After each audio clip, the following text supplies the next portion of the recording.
Episode 8. Shout out to the great Kobe Bryant, number 8 for more of his career. And for those of you who don't know, I'm a huge fan. So just passing January, it's that time of the year where people think about the things that they want to do with their lives. This is always a period of reflection for me, just because, again, Kobe was an idol of mine and he just stood for so much. So got to do my condolences, give my heavenly flowers to that man, Kobe Bryant, for everything that he's done and instilling the Mamba mentality in so many people out there, including myself, which is why this journey is so important to me. But we have a lot to get into this week. 3 main things. 2 of them I'm super excited about. The third one I'm a little confused, but understand the medical science behind it. But not going to hold y'all for long. We're going to jump right into it. This week's topics are going to be my podiatrist visit, a neurology procedure that I have to go under, and my upcoming surgery. So those are kind of the things we're standing at right now. And first, we're going to start off with my podiatrist visit. So I went to visit my podiatrist, and she was honestly perplexed at what was going on. You know, when people just kind of sit there and they're just looking at a problem, it's like being in math class and looking at the sheet of paper knowing damn well you don't know how to solve this problem, but you're just going to think about it anyway and hope it pops up. Well, she put her mind to the test for a good 5 to 10 minutes, and we finally came up with a plan of action, which I was really excited about. And it includes a cam boot. So for those of you who don't know what a cam boot is, it's pretty much a walking boot. It is something that just keeps your foot straight because, as I have mentioned before, right now I have to keep my foot in dorsiflexion. So right now my foot is like here, about 5 to 10 degrees lower than it should be because my foot drops. So the cam boot keeps it straight like this to make sure all of these muscles in my ankle are staying strong, or at least trying to get stronger than they already have been.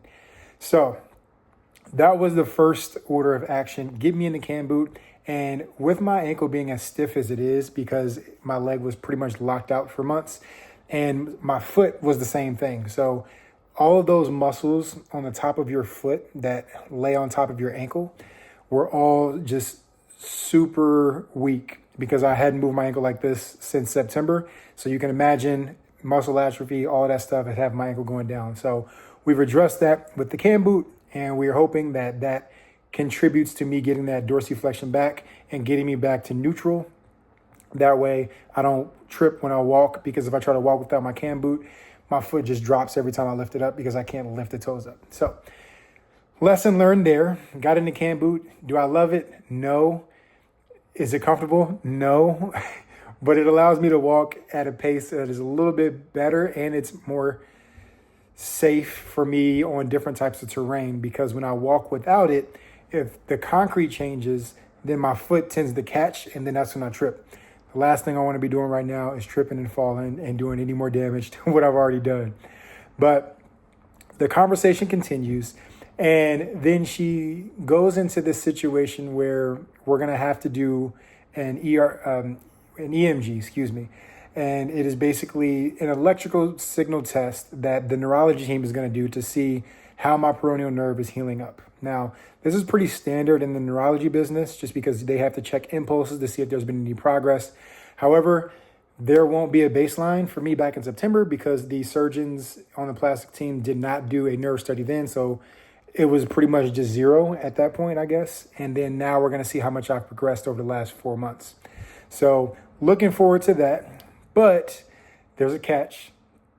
Part of this neurology study is actually going to include a Botox injection. Now, I know what y'all thinking, Chris, what the hell? Botox, nerves, I don't get it. I didn't get it either. Let me explain. It's not just me being LA. It's not my doctors being Hollywood whatsoever.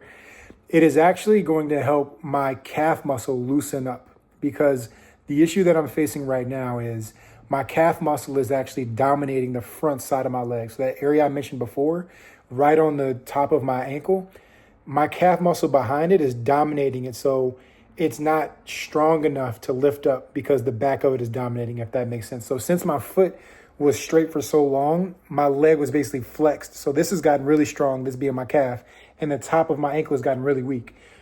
As you know, with any sort of biomechanical thing, balance is key. So getting back into this cam boot should help with that.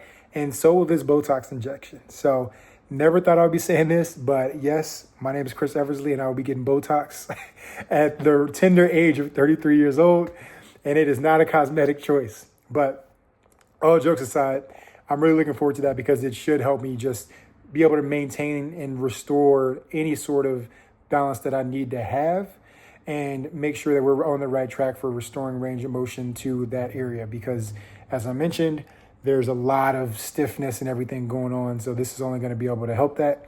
So that's coming up in the middle of February. And I am really looking forward to that just because it's another one of those things where I've become this science project for all of my doctors and surgeons because they've never seen the complexity of an injury all at once. So it's kind of fun knowing that you are the group science project. And every time you walk into a doctor's office, you get oh, we've heard about you. And it's not a bad thing. So getting the best of everybody's opinions, staying on the top of everybody's minds. So again, shout out to all my doctors at Kaiser taking care of me and dealing with me during this process. Now, the last part, which I am the most excited about by far, y'all know I've been on this range of motion journey since I got out of the fixator and the immobilizer.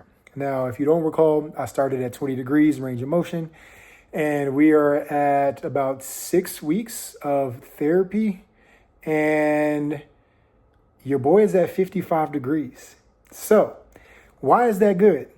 Well, mathematically speaking, I am halfway to the minimum requirement for my knee reconstruction. So when I first started this journey with this range of motion physical therapy, I was at 20 degrees, and my surgeon, orthopedic surgeon, told me, Chris, we need you at least 90 degrees before we can go in there and operate because it's going to be that much more difficult for us to go in, and it'll be even worse for you trying to get range of motion up into the 100s to 120s to back to normal 140 if you're starting at 90. So you need to just lock in. Y'all already know it was 100 degrees in 100 days. A little overzealous, but I shoot for the stars and I land on the moon. All right, that's my philosophy on a lot of things.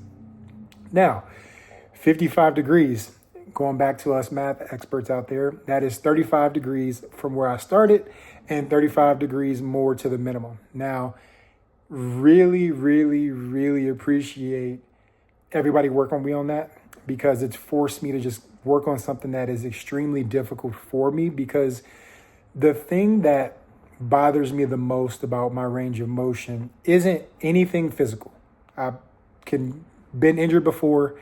I've done all these different things. The body is a shell for us, right? My biggest issue with my range of motion is psychological because my physical impairment that I don't necessarily look at as a disability, it's a cognitive impairment for me being out socially because not only do I have to get into the back of any SUV, I have to go through the cargo door in the back, put the seats down, get in the back. That's how I get around nowadays. But I also just feel weird in social settings because I'm moving in a way that is extremely unnatural, especially given my background of being so athletic, all these things. It's been more of a mental hurdle when I was in the 20 degrees, 30 degrees, 40 degree range because I felt weak. I felt just unstable mentally in terms of not being able to live this life and doing something as simple as walking as I'm so accustomed to doing. But as I continue to be able to get through these range of motion weeks and just degree by degree by degree, showing up every day, even though it sucks. I was talking to my friend about this earlier. It's painful getting range of motion back in your knee. And what do? We just stick with it. It's a drive-through experience. I'm pretty sure y'all have heard me say that before on here. I can't drive around it, can't drive over it, can't drive under it. I'm just in it right now, and I'm in the weeds with it, and I can't thank everybody enough for continuing to reach out on me and check on me and everything. I got to give my shout out to y'all out there that's doing that.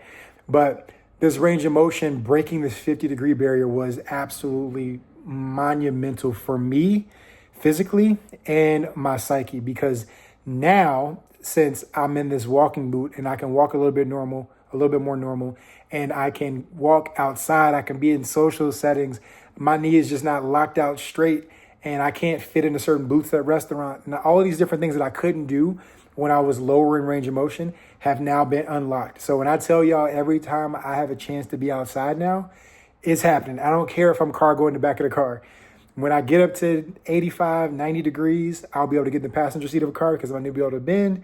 I can sit down, be a regular person in the passenger seat and not just in the back, just kicking it like a FedEx package. But these are just things to tell people out there in whatever you're going through. And it can be a situation as dire as this. It can be a situation less strenuous than this, more strenuous than this. Whatever it is you're going through, keep going, because the recovery process for this particular thing is very plateauish.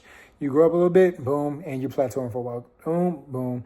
I've even actually gone backwards a couple of days because I have been taking days off because of certain things that are going on. But the main thing is just continuing to show up. Like, yeah, it sucks, quite honestly. Am I happy about this process? No. Do I have to do it? Yes. Do I want to restore some type of normalcy to my life? Yes. Do I want to come out of this better than I was before, mentally, physically, emotionally?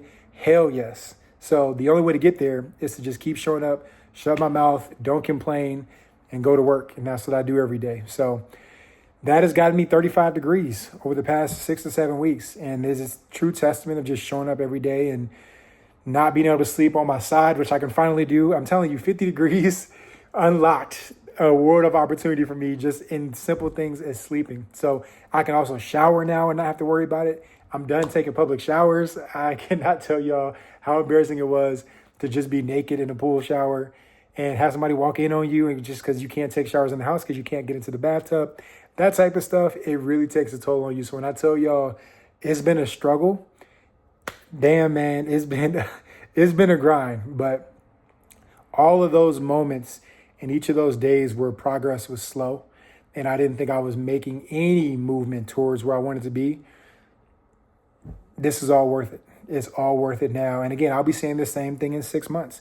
When I'm talking to y'all about 55 degrees and jumping up and down and all that stuff, in 6 to 7 months, when I'm back to 130 degrees and hopefully out here running and jumping around, probably not too much jumping, but I'll be thinking about times like this. And I really noticed something about this the other day.